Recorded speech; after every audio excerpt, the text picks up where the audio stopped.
Panoorin natin to guys, Pinomemes. Let's go, puro kalokohan na naman tayo.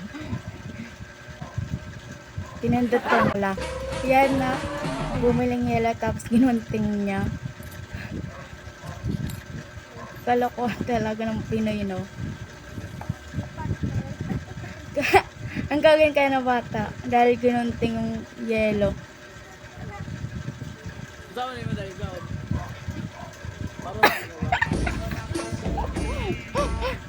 Nice move, boy. Yan, pa-edit daw. Lumilipad eh. Naging manananggal. Yeah. Salang gora ba? Nakasakay siya kay Darna. Oh, panes.